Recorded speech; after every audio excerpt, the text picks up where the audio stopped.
Gentlemen, I shall be brief, but I would like to use my remaining time with you to remind you that this case is not a difficult one. It requires no minute sifting of complicated facts, but it does require you to be sure beyond all reasonable doubt as to the guilt of the defendant. To begin with, this case should never have come to trial. This case is as simple as black and white. The state has not produced one iota of medical evidence to the effect that the crime Tom Robinson is charged with ever took place. It has relied instead upon the testimony of two witnesses, whose evidence has not only been called into serious question on cross-examination, but has been flatly contradicted by the defendant. The defendant is not guilty, but somebody in this courtroom is. I have nothing but pity in my heart for the chief witness for the state, but my pity does not extend so far as to her putting a man's life at stake, which she has done in an effort to get rid of her own guilt. I say guilt, gentlemen, because it was guilt that motivated her. She's committed no crime. She has merely broken a rigid and time-honored code of our society. A code so severe that whoever breaks it is hounded from our midst as unfit to live with. She is the victim of cruel poverty and ignorance, but I cannot pity her. She is white. She knew full well the enormity of her offense, but because her desires were stronger than the code she was breaking, she persisted in breaking it. She persisted, and her subsequent reaction is something that all of us have known at one time or another. She did something every child has done. She tried to put the evidence of her offense away from her. But in this case, she was no child hiding stolen contraband. She struck out at her victim of necessity.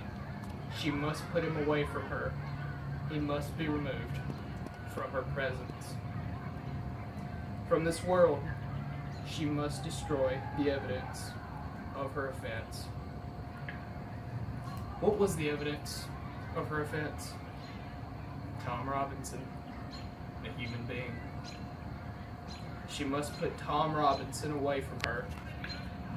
Tom Robinson was her daily reminder of what she did. What did she do? She tempted a Negro. She was white, and she tempted a Negro. She did something that in our society is unspeakable. She kissed a black man. Not an old uncle, but a strong, young Negro man. No code mattered to her before she broke it, but it came crashing down on her afterwards. Her father saw it, and the defendant has testified as to his remarks. What did her father do?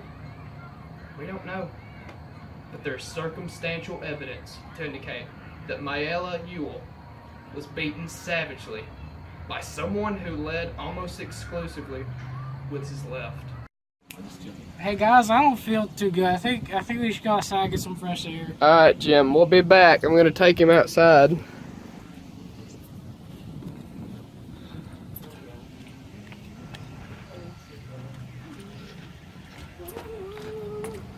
You feel alright, Dill? I feel sick Why? because I don't feel healthy. Why am I treating him like that, Scout? It's not right. That's his job, Dill. I feel sick. He's a prosecutor. He's supposed to. Here you go, boy. Drink some of this. No, Dill, don't drink that. Feel better. No! No! It's just Coca-Cola, Scout. It's just Coca-Cola. Is that cocaine? You even used a straw. Should we just use that? Yeah, and just we'll cut trim Maggie's that? cocaine spit out.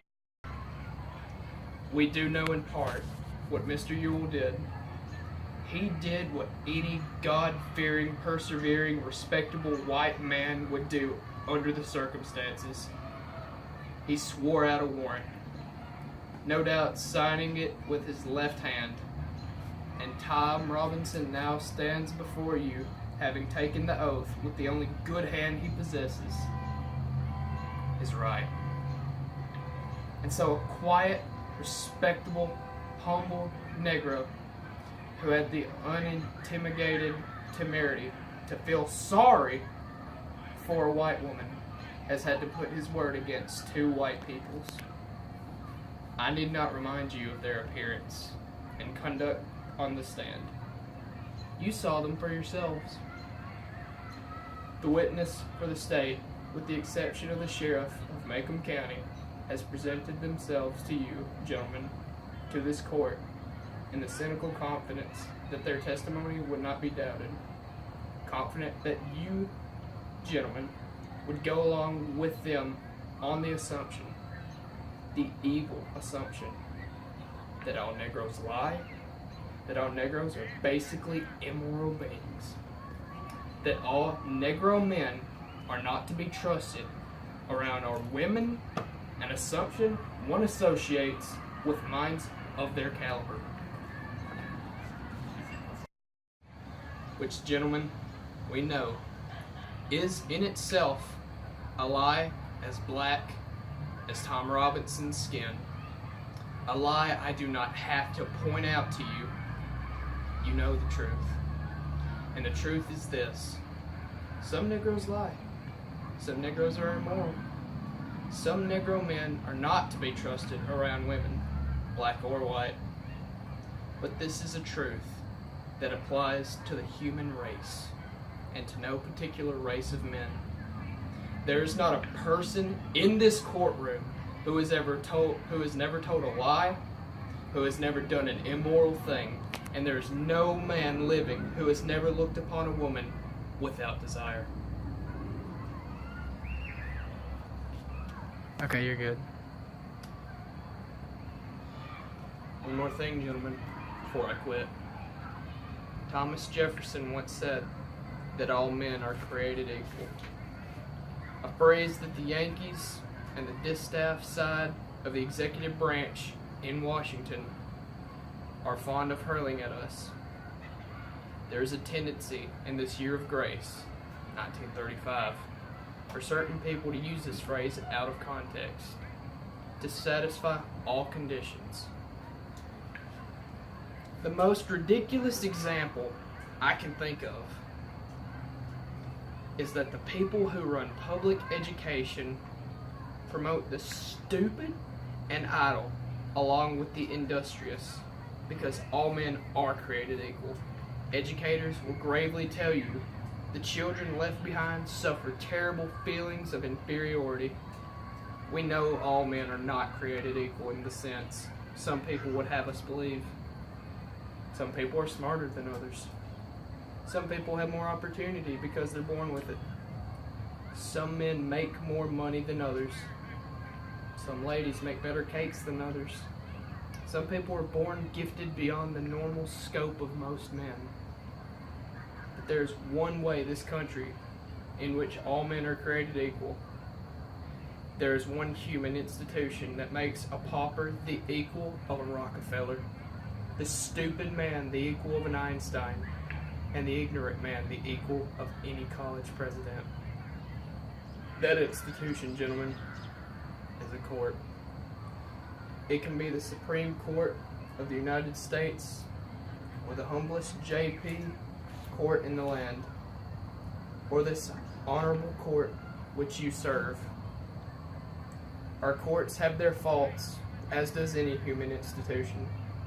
But in this country, our courts are the great levelers, and in our courts, all men are created equal. I'm no idealist to believe firmly in the integrity of our courts and in the jury system. That is no ideal to me, It is a living, working reality. Gentlemen, a court is no better than each man of you sitting before me on the jury. A court is only as sound as its jury, and a jury is only as sound as the men who make it up. I am confident that you gentlemen will review without passion the evidence you have heard, come to a decision, and restore this defendant to his family. In the name of God, do your duty.